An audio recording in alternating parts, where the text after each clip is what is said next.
ব্যাপার, তুই এখানে? আমি তোকে কতবার ফোন করেছি, তুই দেখেছিস? ফোনটা তুলছিস না কেন?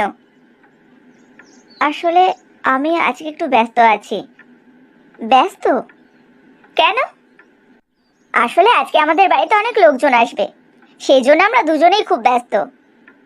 টিয়া, আজকে কিন্তু তুই কোথাও বেরোবি না। কে আসবে আন্টি? ও তুই চিনবি না, আমাদের অনেক দূরের আত্মীয়। আমি তোর কাছে একটা কথা জানতে এসেছিলাম। ও, সেই ব্যাপারে? আসলে তোকে কিছু বলতে হবে না, আমি বলছি। দেখ পায়েল, তোরা এটা তো মানিস, তোরা যেটা করেছিস সেটা ভুল করেছিস। আর ভুলটা কি সবসময় সবাই মেনে নেয় নাকি? আমি কালকে কৃষ্ণদের বাড়িতে গিয়েছিলাম তোর ব্যাপারে কথা বলতে। কৃষ্ণ তোর কথা শুনতেই খুব রেগে গেছে। ও সরাসরি আমাকে বলে দিয়েছে ও টিয়াকে ছাড়া কাউকে বিয়ে করবে না। আমি ওকে কত বোঝানোর চেষ্টা করলাম যে টিয়া ওকে পছন্দ করে না। ও বলেছে টিয়া যদি ওকে বিয়ে না করে তাহলে ও নিজেকে শেষ করে দেবে। টিয়া ওকে বিয়ে না করলে ও নিজেকে শেষ করে দেবে? তার মানে ও শুধুমাত্র টিয়াকেই ভালোবাসে। আমি কি করব বল? আমি তো চেয়েছিলাম কৃষ্ণর সঙ্গে তোরই বিয়ে হোক, কিন্তু কৃষ্ণ তোকে বিয়ে করতে চায় না। টিয়া, আজকে কিন্তু অহেতুক কথা বলে সময় নষ্ট করিস না, অনেক কাজ আছে। চল আমার হাতে হাতে সাহায্য করে দিবি। হ্যাঁ মা, চলো।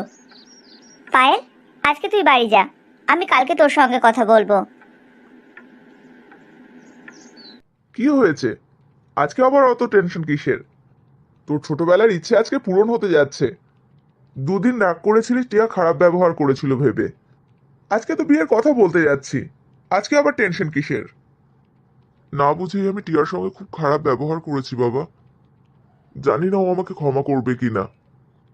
তখন রাগটা মাথায় এমন করে চেপেছিল না, আমি ওর কথা শোনার চেষ্টাই করলাম না। যা মুখে এসেছিল সব বলে দিলাম। আজকে ওকে একটু ভালো করে বুঝিয়ে বলবি যে তুই ভুল করেছিস। ও যদি সত্যিই তোকে ভালোবেসে থাকে তাহলে তোর ওপরে একটুও রাগ করবে না। আমি জানি বাবা, ও আমাকে খুব ভালোবাসে। তাহলে আবার ভয় কিসের? ভয় না, আমার নিজের উপরেই রাগ হচ্ছে। আমি কি করে টিয়ার সঙ্গে ওইভাবে কথা বললাম সেই ভেবে। ঠিক আছে, মানুষ মাত্রই ভুল হয়, সেটা ও নিশ্চয়ই বুঝবে। তোর মায়ের কি এখনো হলো না? কখন বেরোবো আমরা? কি গো শুনছো? আর কতক্ষণ? আমি যেতে পারবো না, দিদি শরীরটা খুব খারাপ, ওখানে যেতে হবে। আমরা ওর বিয়ের কথা বলতে যাচ্ছি, আর তুমি যাবে না? মাসির শরীর খারাপ? তাহলে তোমরা ওদের বাড়ি চলে যাও, আমি মাসির কাছে চলে যাচ্ছি। তার দরকার নেই, তুই বরং ওদের বাড়িতে যা। আমি দিদির কাছে যাচ্ছি, সেরকম হলে তোকে ডেকে নেব। তোর মা ঠিকই বলেছে, চল আমরা দুজনেই যাই।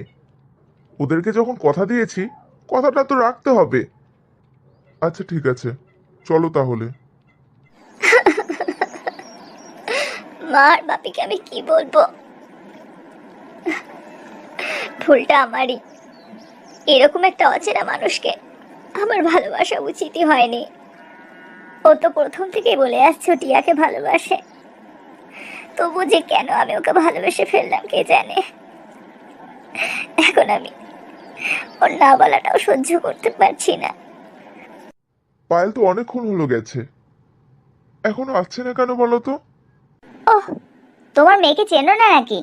বান্ধবীকে পেয়ে গল্প করতে শুরু করেছে। কি হলো না হলো, আমার তো খুব চিন্তা হচ্ছে। তুমি কি ঠিক করে নিয়েছো নাকি যে ওই ছেলেটার সঙ্গে মেয়ের বিয়ে দেবে? যদি ছেলে ভালো হয় তাহলে না দেওয়ারই বা কি আছে। আর তাছাড়াও আগে আমি খোঁজ খবর নেব, তারপরেই যা কিছু করার করব।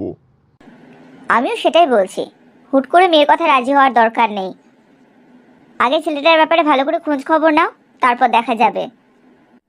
তার আর দরকার নেই মা, ও আমাকে বিয়ে করতে চায় না। ও টিয়াকে ভালোবাসে, তাই টিয়াকেই বিয়ে করবে। তোমরা আর আমাকে নিয়ে চিন্তা করো না, আমি এখন কোনো বিয়ে করছি না। কি হলো বলো তো? আমি তো কিছুই বুঝতে পারছি না। কি আবার হবে? মনে হচ্ছে আমার মেয়ের মনটা ভেঙে গেছে। তুমি যাও, ওর সঙ্গে একটু কথা বলো।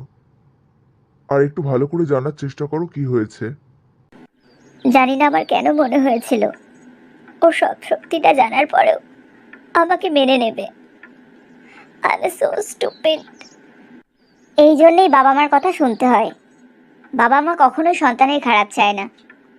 যদি প্রথমে শেখরের সঙ্গে দেখা করতিস তাহলে আজকে তোকে এইভাবে কাঁদতে হতো না। তুমি একদম ঠিক বলেছ মা, আমি অন্যায় করেছি, সেই জন্যই আজকে আমার এত কষ্ট হচ্ছে। কি এমন হয়েছে শুনি যে তুই এইভাবে কাঁদছিস? আমি আর তোর বাপি যে তোকে এত ভালোবাসি সেটার কোনো দাম নেই তোর কাছে? আমাকে ক্ষমা করে দাও মা, আমি আর কখনো তোমাদের ইচ্ছের বিরুদ্ধে কিচ্ছু করব না। কি হয়েছে আমাকে একটু খুলে বলবি? টিয়ার মা তো ছেলেটাদের বাড়িতে গিয়েছিল। ও আন্টিকে সরাসরি বলে দিয়েছে ও আমাকে বিয়ে করবে না। তুই কি নিজে একবার ছেলেটার সঙ্গে এই ব্যাপারে কথা বলেছিস? আর কথা বলে কি হবে? ও যখন বলেই দিয়েছে ও টিয়াকে ছাড়া আর কাউকে বিয়ে করবে না, তখন আমি কথা বলে কি করব? আমাকে একবার ফোনটা ধরিয়ে দে তো, আমি কথা বলবো। তার দরকার নেই মা, আমি ওকে ব্লক করে দিয়েছি। আমার এখন একটু কষ্ট হচ্ছে ঠিকই, কিন্তু আমি নিজেকে সামলে নেব। আমি কাউকে জোর করে নিজের করতে চাই না। তো আগেই নাম্বারটা ব্লক করলি কেন? ছেলেটাও তো তোকে ফোন করতে পারতো। ও হয়তো ফোন করে আমাকে আজে বাজে কথা বলতে পারে, সেই জন্য টিআই আমাকে নাম্বারটা ব্লক করতে বলেছে।